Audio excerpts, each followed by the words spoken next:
Good morning and welcome back to the conference. We have a full agenda today, kicking off now with a session with Dr. Ursula Matulonis about PARP inhibitors. And now let's kick off today's first session, which is all about PARPs and maintenance therapy. I'd like to thank our sponsor, GSK, for making this session possible. Our speaker for this session is Dr. Ursula Matulonis. Dr. Matulonis is Chief and Director of the Division of Gynecologic Oncology at the Dana-Farber Cancer Institute and Professor of Medicine at Harvard Medical School. You can view her full bio in the downloadable conference program. Thank you so much for joining us, Dr. Matulonis. I'll now turn it over to you. All right. Hi, how are you? Good afternoon if you're on the East Coast, and if you're on the West Coast, good morning.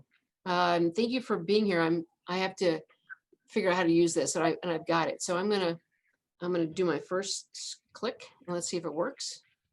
I've clicked.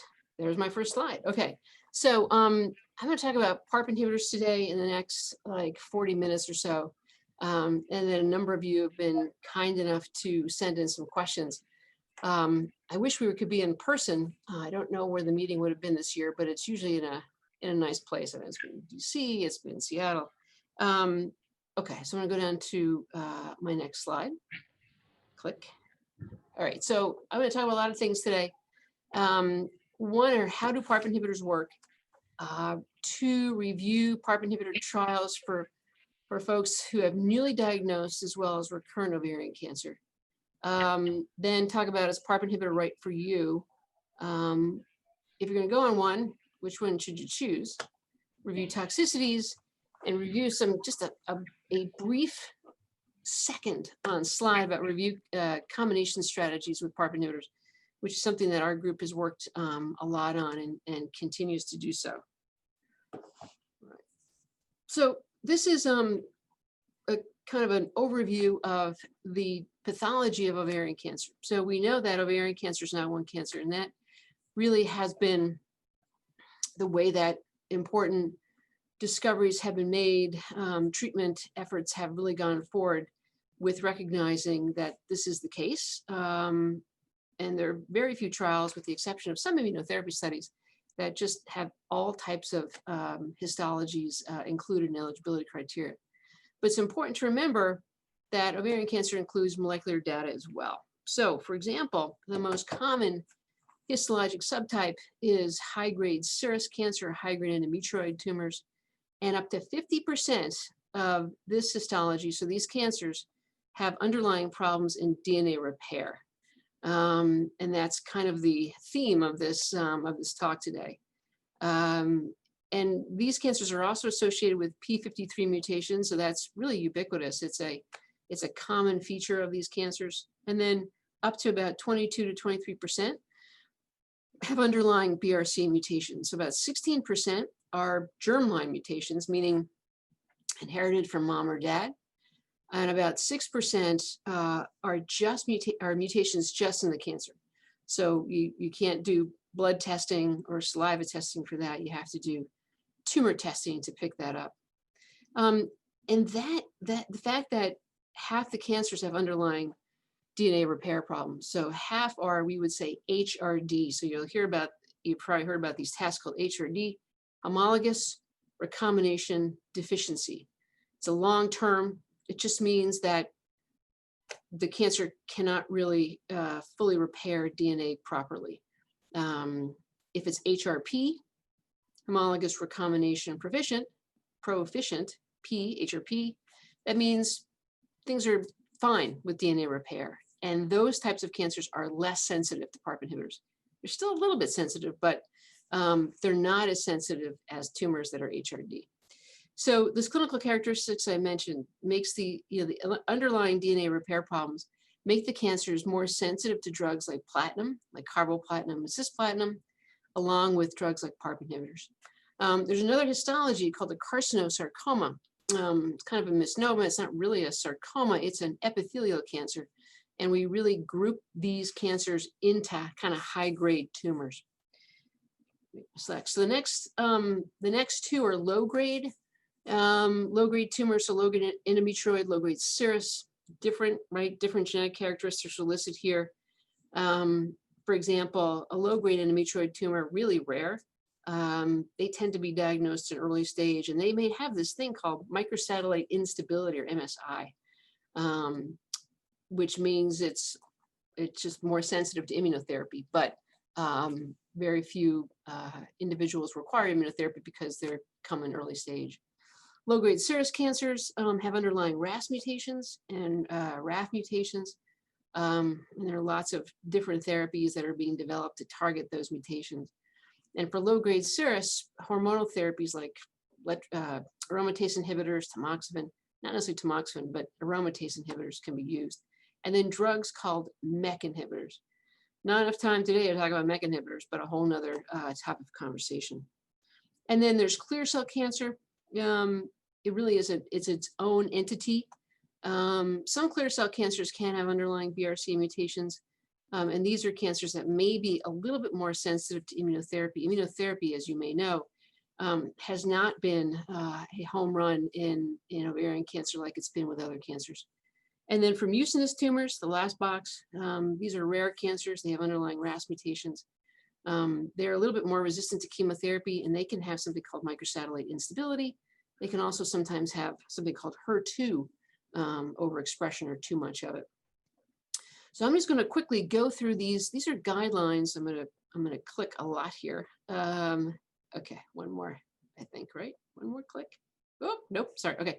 So these are 2020 recommendations from ASCO. ASCO is the American Society of Clinical Oncology. And my colleague at the bottom of this, Panos Konstantinopoulos, led this effort. So these are kind of tenets of genetic and somatic tumors. So meaning you're not just testing the germline, what you receive from genetics from your mom or dad, but specifically looking at the cancer. So all women diagnosed with ovarian cancer should have germline genetic testing, meaning looking at mom and dad's genetic pieces that they hand over to you for BRCA1 and 2 and other ovarian cancer susceptibility genes. And there are a bunch of them.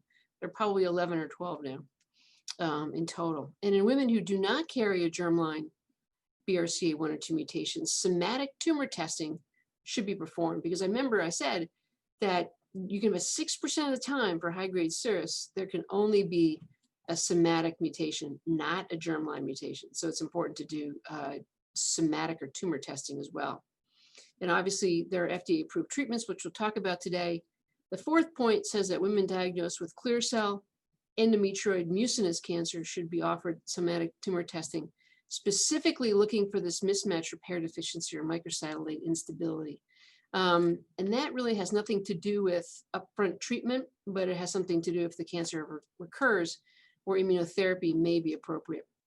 And then clinical decision-making should not be made on something called the variant of uncertain significance. But VUSs are important because they need to be followed, because VUSs, and I've seen this before, VUSs, which are called a VUS, meaning, well, it's there, the mutation's there, but it's not really something called a deleterious mutation, meaning it really has impact on causing cancer and being able to transmit that, through children.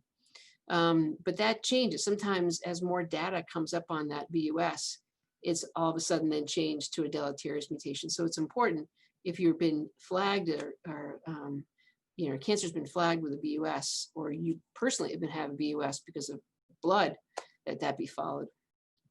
And then ideally, that all this genetic testing should be done at new diagnosis. So somebody is newly diagnosed and they need to be genetically tested right then and there. Okay, next slide. So these are a slide looking at the different PARP inhibitors that are available and the mechanisms of action of how PARP inhibitors work. It inhibits PARP, right? So it's a PARP inhibitor, so it inhibits PARP. So PARP is an enzyme, and I'll talk a little bit about this in a slide, that really helps repair DNA, specifically single-strand breaks. But then secondly, the other function of a PARP inhibitor is the formation of PARP DNA complexes. So basically what happens is that the DNA is broken, PARP enzyme jumps onto the DNA where it's broken, but the PARP inhibitor basically essentially sticks and makes the PARP enzyme stick to the DNA. It's called trapping, PARP trapping. So you're trapping the PARP enzyme onto the DNA. And in order for the PARP enzyme to work, it has to glom on, but then quickly come off. And if it doesn't quickly come off, then it can't do its job and the DNA is not repaired. So here are the 5 PARP inhibitors that are in testing and or available for use. The middle 3 are FDA approved now for ovarian cancer. So rucaparib or Rubraca. So I'm going to use these terms. I don't use the trade names. I use rucaparib. So you have to know that's Rubraca. Olaparib is Lynparza, and niraparib is Zejula. The 2 on the end, all the way on the left, is a drug called veliparib. It's been in testing for ovarian cancer, but is not yet FDA approved. So I'm not really going to talk about it today because you can't really gain access to it unless you're on a clinical trial. It has a distinction of being a, quote, weak PARP trapper. So because it's a weak PARP trapper, it can actually be more easily combined with chemotherapy. The middle 3, and then the one all the way on the right, talazoparib, which is the strongest PARP trapper, all these 4 cannot be easily combined with chemotherapy. If you put them together with chemotherapy, then you have to drop the doses of the chemotherapy down because of the overlapping bone marrow suppression. So that's critical. So that's why we use these drugs as maintenance, as single agents, and not use it together with chemotherapy. There have been a lot of trials that have looked at it together with chemotherapy, but the problem is you have to really drop the doses and have an abbreviated schedule. So those are the three in the middle we're going to be talking about today. Oops, sorry, I'm pressing the wrong thing. Here we go. Pressing my computer screen. That's not going to help. Okay, so we're talking about this. PARP is required to repair single-strand DNA breaks. So there is a single-strand break. There's the coil DNA, and there's a break, which is called a single-strand break. And PARP goes there, this enzyme. And then in a normal cell, normal genetics, DNA then gets repaired. However, a different type of a break called a double-strand break, you can see both strands are broken of the DNA. This is actually a very potentially lethal break to the cell. So it has a very specific way of being repaired. And that repair mechanism is called at the bottom homologous recombination. So that is a critical repair to getting a double strand break done. So here, PARP inhibitors, and I change this, really exploit kind of double trouble. One is the presence of a PARP inhibitor, so somebody taking a drug, and then the presence of an underlying BRCA mutation. So here you can see that there's a single strand break. PARP tries to get on there. The PARP inhibitor inhibits the way that PARP works. You see increase. What happens then is that the cell is desperate to try to figure this out to repair it. So it actually turns to homologous recombination. So it increases in double strand breaks. And because the cell has, a BRCA mutation and underlying problems with homologous recombination, the cell ends up dying. And again, this is a concept called synthetic lethality, where you've got two problems: PARP inhibitor, presence of it, and then an underlying BRCA mutation. But I would say that for folks who don't have a BRCA mutation, but have HRD, that in itself is kind of a form of synthetic lethality, because PARP inhibitors do have efficacy. It's not as great as if somebody has an underlying BRCA mutation, but without that mutation, there's that middle ground of HRD positivity or HRD, where PARP inhibitors can still have efficacy, and we'll talk about that today. Okay, so this is kind of the evolution of PARP inhibitor use to treat ovarian cancer. So at the bottom left, you can see that the first observation in a cell, in a cancer cell that had an underlying mutated BRCA protein, that was the first observation that a PARP inhibitor could work. 2009 was the first publication in New England Journal of Medicine that these agents, PARP inhibitors, can actually have efficacy in women with recurrent ovarian cancer who have underlying BRCA mutations. 2012 was a publication of studies of SOLO1 sorry, SOLO2. No, it was study 12. Oh my God, I was on that paper, and we were very excited about the paper. It's called study 12. That was the first time that a maintenance study had been published of using a PARP inhibitor after platinum-based chemotherapy. The top shows the approval. So 2014 was the first time that the FDA had approved a PARP inhibitor, and that was a single agent in somebody who had been more heavily pretreated. 2017 was the first time in the United States that the FDA approved a PARP inhibitor's maintenance therapy, and that was after the NOVA study was published in the New England Journal of Medicine in 2016. And in 2018, PARP inhibitors have moved up front to treat women with newly diagnosed ovarian cancer. So let's talk about first women who have newly diagnosed ovarian cancer.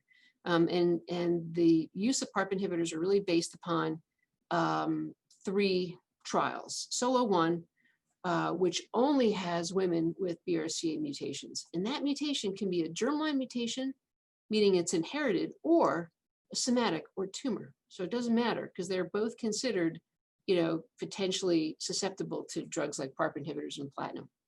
The PRIMA study that looked at niraparib, not just in women who have BRCA mutations, but also for women who have high-grade ovarian cancer, but do not have a BRCA mutation. And then PAOLA-1 is looking at combining a PARP inhibitor, specifically olaparib in this case, to Avastin as maintenance therapy. And all these are maintenance. None of this is combined with chemotherapy, because remember of the PARP trapping bone marrow suppression if you give both, i.e. both PARP inhibitors and chemotherapy together.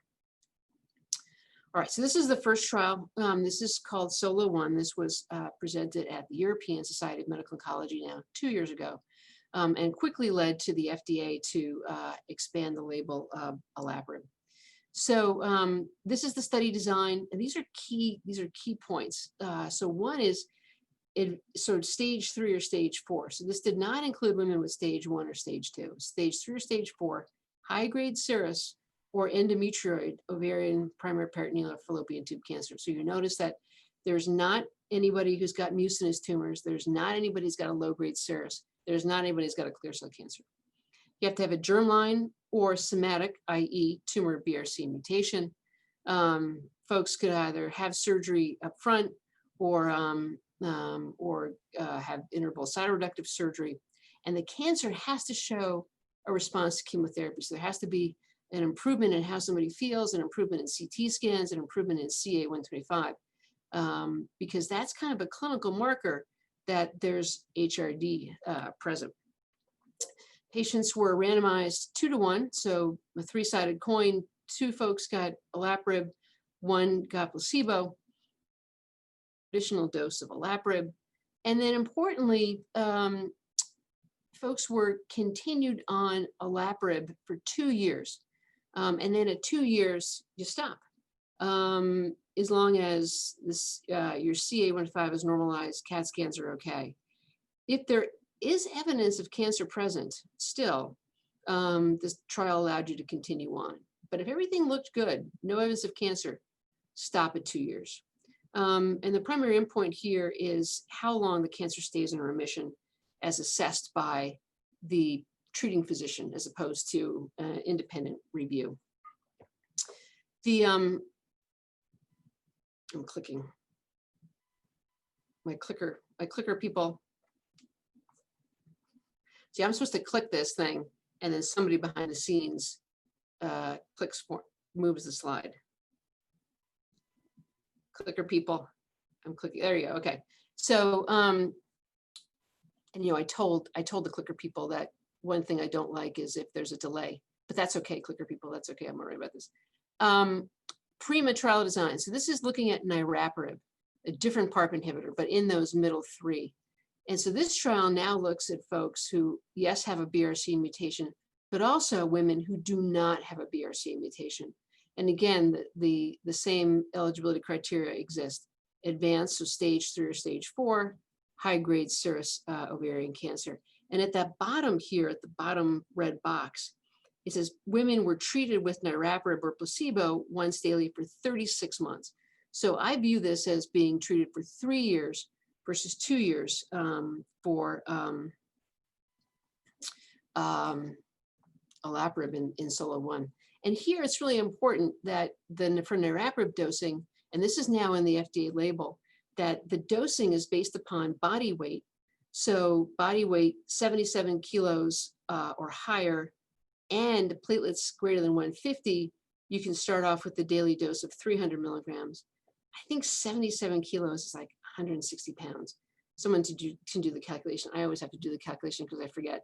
But for body weight less than 77 kilos and or platelets less than 150, you actually start off with the lower dose at 200 milligrams.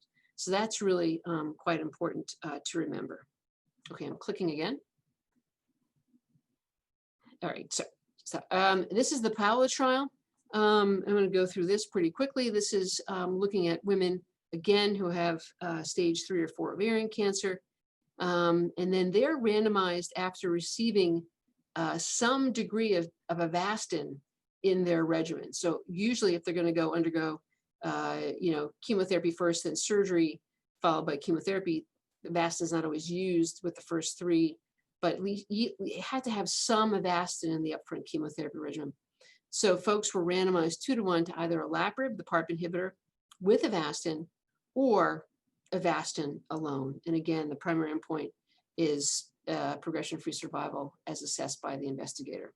So these are top-line results of these trials. So again, remember, it's for women who have advanced ovarian cancer stage 3 or 4, high-grade serous ovarian cancer. So for women who have an underlying BRCA mutation, regardless of whether that mutation is germline, meaning inherited, or somatic, just within the cancer, there was substantial improvement in progression-free survival. In other words, how long the cancer stage in remission for when a PARP inhibitor is used as maintenance following chemotherapy. So that's both for olaparib as well as for niraparib.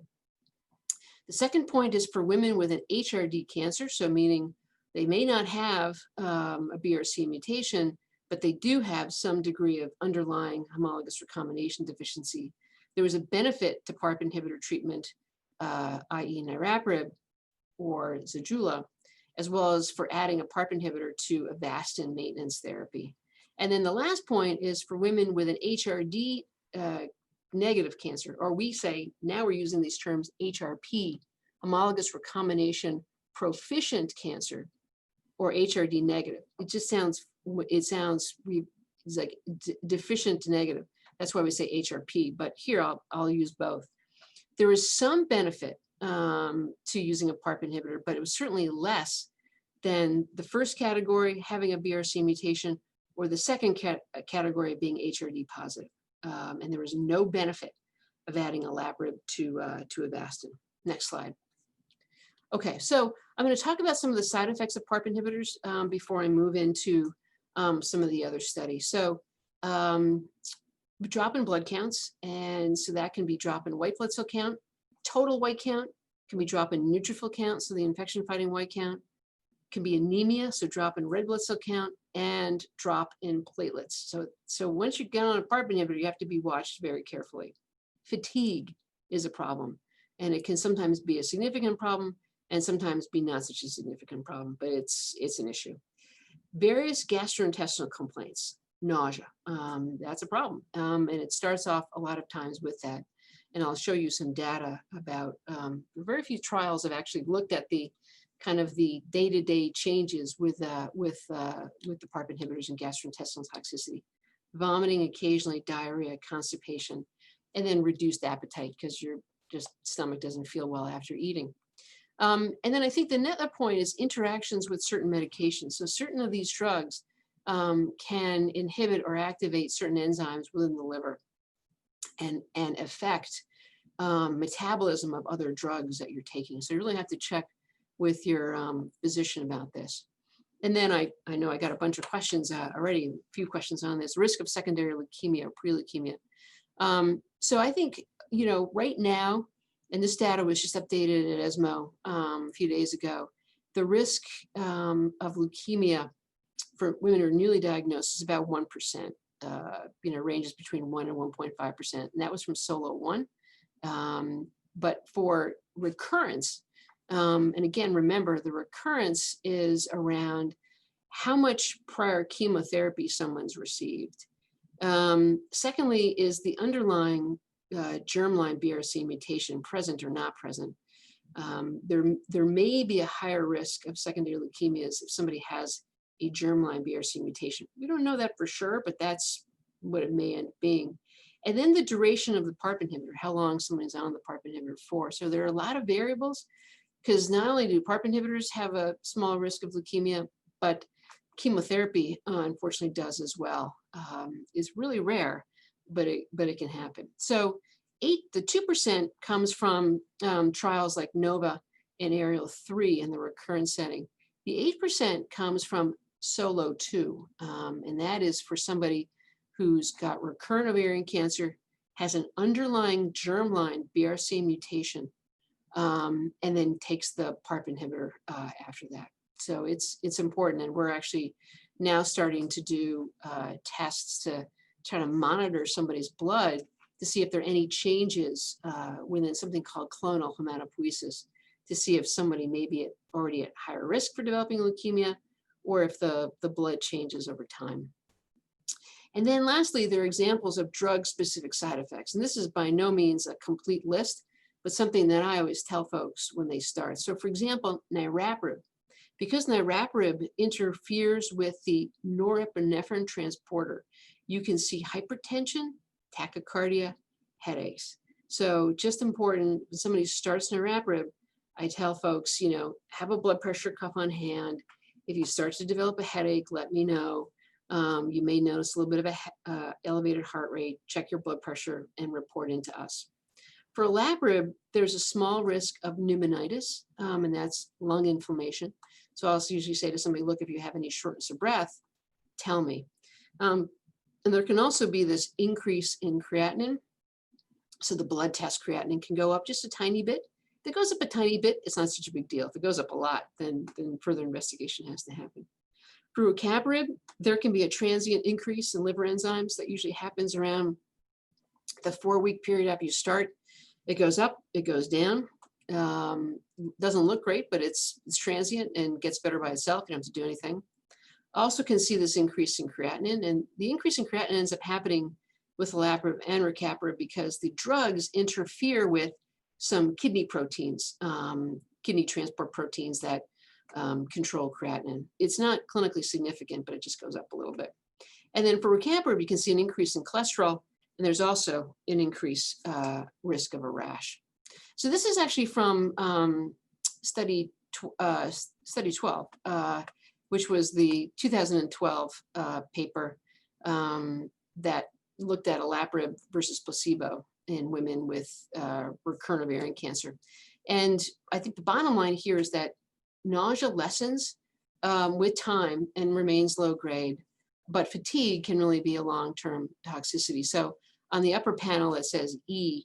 This basically looks at the percentage of women having a side effect, and then the different colors represent the grade. So the sort of purple color represents grade 1, meaning a low grade. 2 is green, and then 3, which is high grade, is blue. You can see here for nausea, most of the nausea is low grade.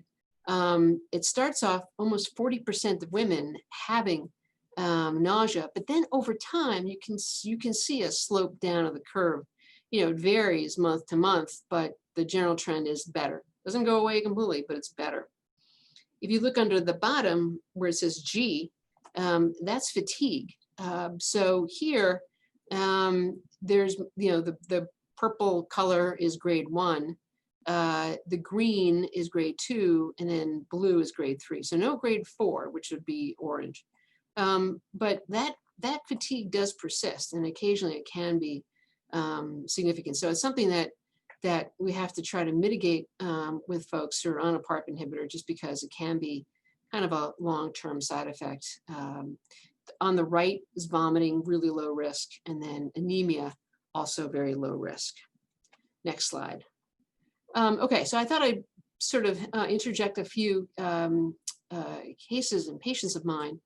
I have a 65-year-old woman who was diagnosed with stage 3 high-grade serous ovarian cancer in 2019, and she underwent cytoreductive surgery, started her on intraperitoneal cisplatin and IP and IV paclitaxel, and then had to switch her to intravenous carboplatin Taxol because of side effects. I don't have on here, but she ended up having a BRCA1 mutation. So she started olaparib 300 milligrams twice daily in November of 2019. And she's had some mild nausea and fatigue during the first 2 months of treatment, but this is mostly abated. And she definitely had some slight drop in her hemoglobin. So you can see in March of 2019, her hemoglobin representing her red cell count, which was pretty normal, then went down slightly that should be not March 2019, sorry, that should be end of 2019, so that should be December. But by March, it had pretty much stabilized. And I think it's important that that folks get, for example, olaparib, at least monthly blood counts once you started. It's not every 3 months, it's monthly. And sometimes if someone's counts are low when somebody starts, I'll check them weekly or every 2 weeks. And by September, which is this month, she's doing well. And my plan is a total of 2 years of olaparib, so November 2021, and then she's going to stop. One of my patients, a 61-year-old lady, presented with abdominal pain in 2019, ended up having ovarian cancer. She did not have a germline or somatic BRCA mutation, so she was BRCA wild type. She had an excellent response to carboplatin and paclitaxel last summer, and her CA125 fell to 24 after 3 cycles of chemotherapy. She then underwent surgery in October, had more chemotherapy. Her HRD testing was positive. So her weight was 62 kilos and her platelet count was 200. So I started her on niraparib 200 milligrams because she was BRCA negative. And then niraparib, for the first month, you should check blood counts weekly. So that's exactly what I did. And her platelet count dropped down to about 110. And then so what I ended up doing is dropping her dose of niraparib from 200 down to 100. And she's doing well and is without evidence of cancer. Okay. I'm realizing it's 12:39, so I'm going to speed things up a little bit. So I just point this out because this is about maintenance therapies, low-grade serous ovarian cancer. And really, I tend to, there's a trial that was presented a few years ago for women with low-grade serous ovarian cancer. This has nothing to do with PARP inhibitors, it's just an aside, because I think it's an important point that we know that low-grade serous cancers have estrogen and progesterone receptor expression. So there was a trial, it wasn't a prospective study, but it was a retrospective look at information. And the women who had low-grade serous cancers who were put on hormonal therapy at the end of their chemotherapy actually did better. So I tend to do that now for somebody who's got a low-grade serous cancer. Once they're done with chemotherapy, then put them on an aromatase inhibitor. Okay, that's just an aside. I just put that in there. Okay, moving on to PARP inhibitors for platinum-sensitive recurrent ovarian cancer. So these are the different maintenance strategies for platinum-sensitive, meaning that there's been more than 6 months duration of cancer being in remission since the last platinum. So the top is platinum inhibitor maintenance. So you can see in the red line, there's platinum chemotherapy, and that can be carboplatin Doxil, carboplatin Taxol, etc. You come to an endpoint, 6 cycles of that, and then the PARP inhibitor starts. For Avastin maintenance, it's a little bit different. So the Avastin ends up starting with the chemotherapy and then going on after the chemotherapy stops. So Avastin can be added to chemotherapy because there's no real significant decrease in bone marrow suppression. And I think, and I can't really get into this today, but I think it's important that when you're talking with your doc about what's the best maintenance strategy, that you think about both of these. Next slide. So important differences between PARP inhibitor and Avastin maintenance trials. So for maintenance scheduling and timing. So as I mentioned, for trials testing Avastin maintenance, Avastin was started with chemotherapy and then used as maintenance after chemotherapy was completed. For PARP inhibitor maintenance trials, the PARP inhibitor started after chemotherapy has been completed, not during chemotherapy. And specifically around the pathology of the cancer, all PARP inhibitor trials required high-grade serous cancer. The FDA label doesn't say that. It says recurrent ovarian cancer. It doesn't say recurrent high-grade serous. But all the trials specifically require women to have a high-grade serous or high-grade endometrioid tumor. Avastin studies allow all types of histologies: mucinous, clear cell, low-grade serous, high-grade serous, etc. And as I mentioned, questions arise, which is the best strategy for a specific individual, and I think that's where you can chat with your physician about this. So there have been 3 PARP inhibitor trials, all of which led to FDA approvals of their drugs. So NOVA was for niraparib, SOLO2, olaparib, and ARIEL-3 for rucaparib. And other important sort of aspects of the trial that all women enrolled had cancer shrinkage, not just to their most recent platinum, so the platinum that they would be receiving just prior to receiving a PARP inhibitor, but to their penultimate, second to last platinum, and had high-grade histology, which I've said a few times.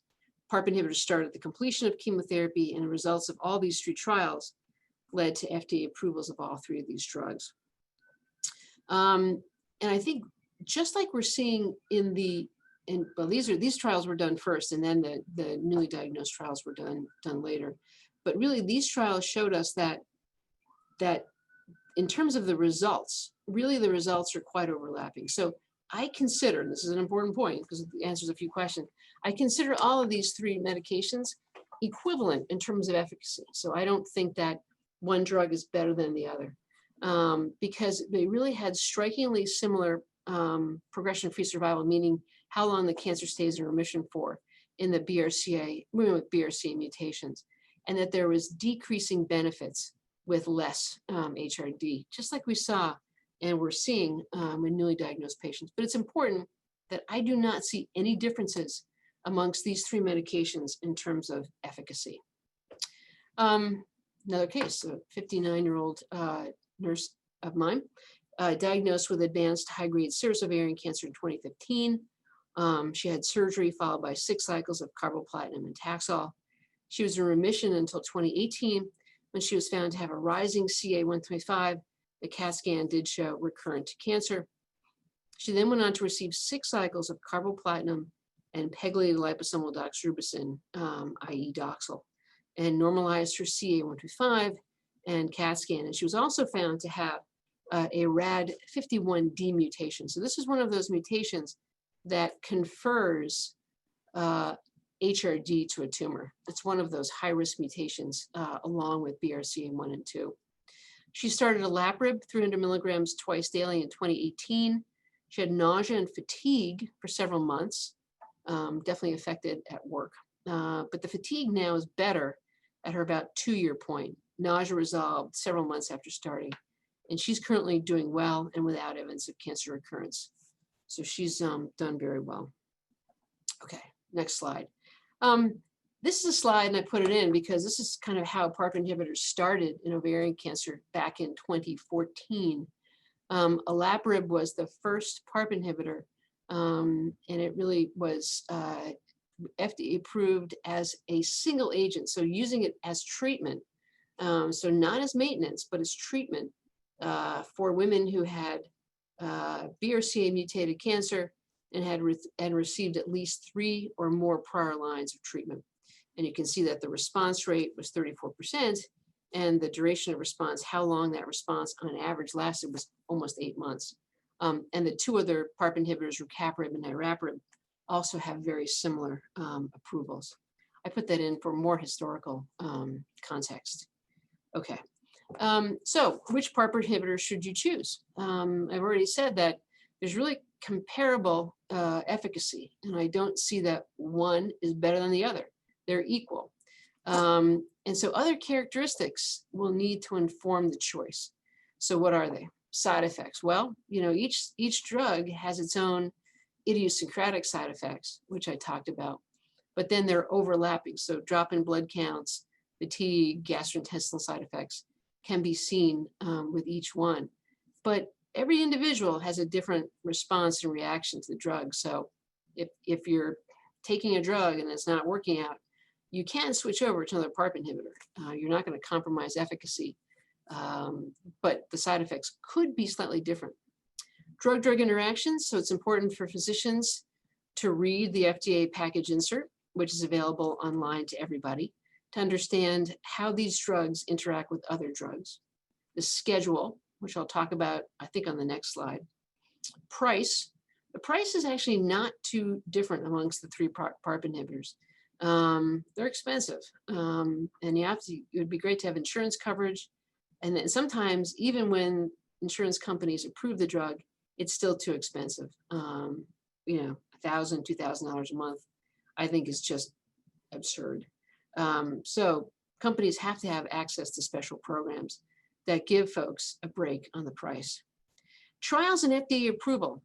So as I mentioned, in the recurrent setting, the approvals are all overlapping. They're the same. There are differences, however, for women who are newly diagnosed. Olaparib, niraparib. Rucaparib does not have an approval in the upfront setting, but olaparib and niraparib do. And then also your physician and the team's familiarity with a drug. Some practices use one PARP inhibitor, some use two, some use all three. And you don't want to go on a drug that your physician has never really used before. You want to make sure that he or she is familiar with them. These are the dose modifications and the starting dose for each of the PARP inhibitors. So niraparib is Zejula. Remember I mentioned it is weight-based and platelet-based dosing. It's in the FDA package insert. And once somebody starts this drug, they have to be monitored with blood counts weekly for 4 weeks, and then monthly. But if 4 weeks come and the counts are still dropping, you have to continue to monitor the blood counts. And the starting dose here is 300 milligrams once a day. They're 100 milligram capsules, so you go down from 300 to 200 to 100. For olaparib, the package inserts monitor complete blood count at baseline and then monthly. The same is true for rucaparib. And the olaparib, you can see that starting dose is 300 milligrams twice daily. So 2 150 milligram tablets twice daily. For rucaparib, I would tend to monitor blood counts a little bit more carefully than once a month, just to make sure blood counts are okay. And here the starting dose is 600 milligrams twice daily. Okay, next slide. So these are just two slides that you probably have access to my slides that kind of summarize the current status of PARP inhibitors and where they're approved by the FDA. This is for new diagnosis, as I mentioned. Olaparib and niraparib are both approved. And then for recurrence, all three PARP inhibitors are approved. And again, they have quite similar overlapping FDA approvals. This is the one slide I talked about at the beginning about PARP inhibitor combination trials.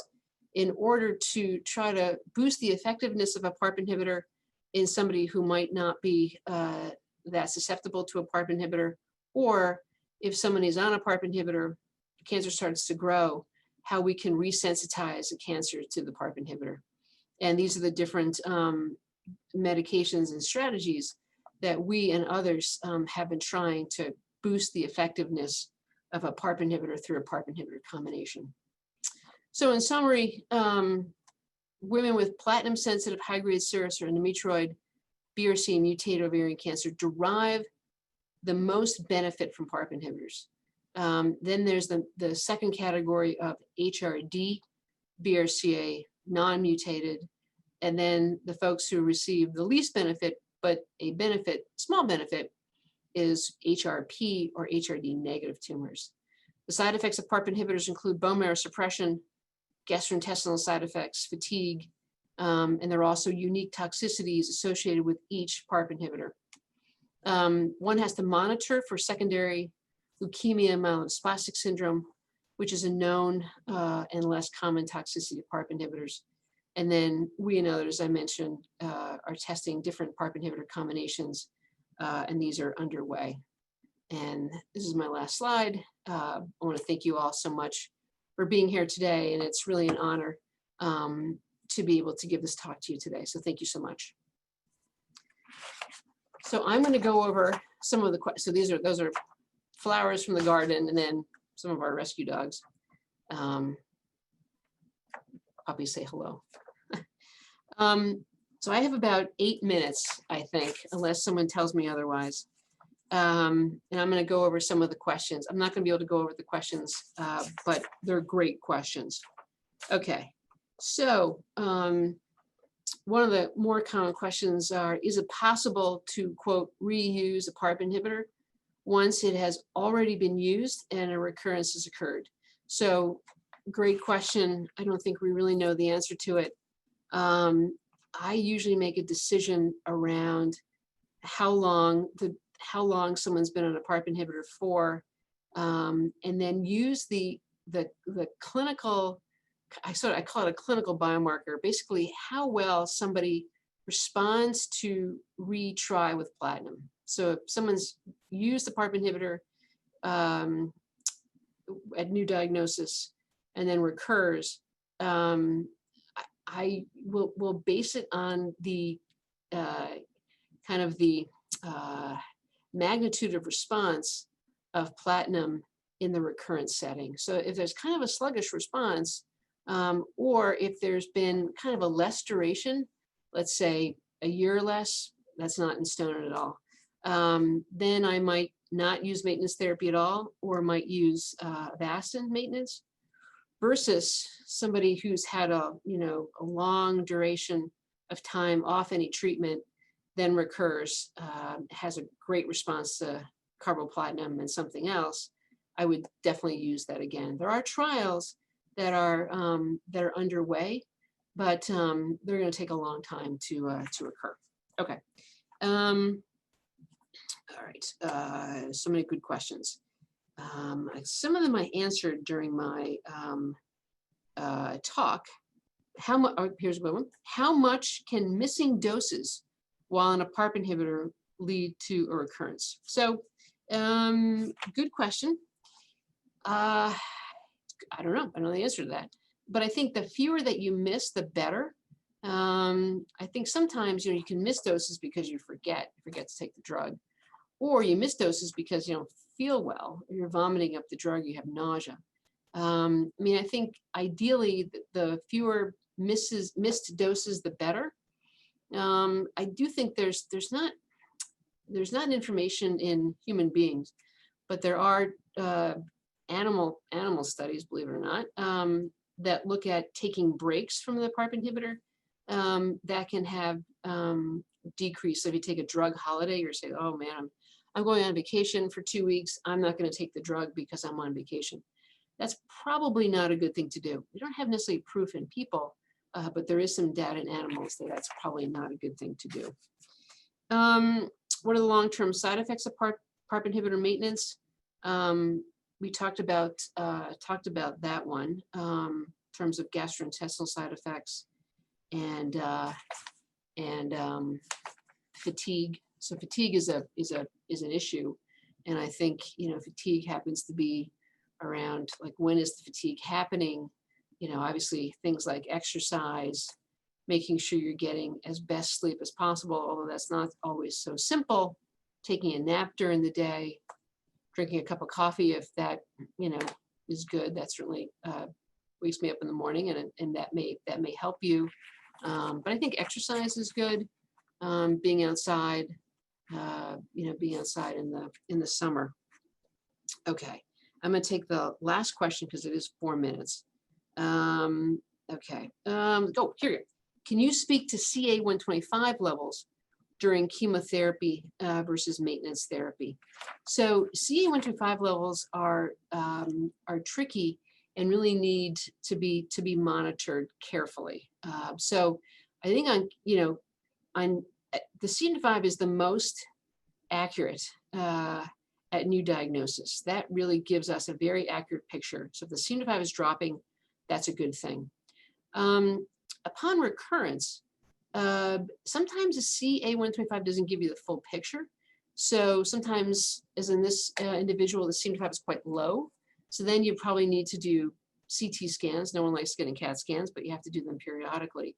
And then sometimes on a PARP inhibitor, the CA125 may not give an accurate assessment. And that was data that was presented at ASCO at our oncology meetings, American Society of Clinical Oncology meetings just a few weeks ago, really showing that you do have to, if somebody's on a maintenance PARP inhibitor, you do have to follow periodic CAT scans, because sometimes the CA125 also loses its accuracy. All right, I'm gonna stop, and thank you guys so much. It's really a pleasure, and as I said, it's an honor to be here today and to give this talk to you. So thank you so much. Thank you, doctor. Bye-bye. Bye, guys. Excellent, thank you. Thank you. Bye. Thank you, doctor. Thank you very much. Thank you. Bye. Appreciate you. Thank you, doctor. Thank you, So doctor. Thank you, guys. wonderful. Thank you. So much. Thank you. Thank you so much. Great well. information and presentation. Thank you. Thank Great you. information. Thank Be you. well. Be well. Bye-bye. Bye. Bye-bye.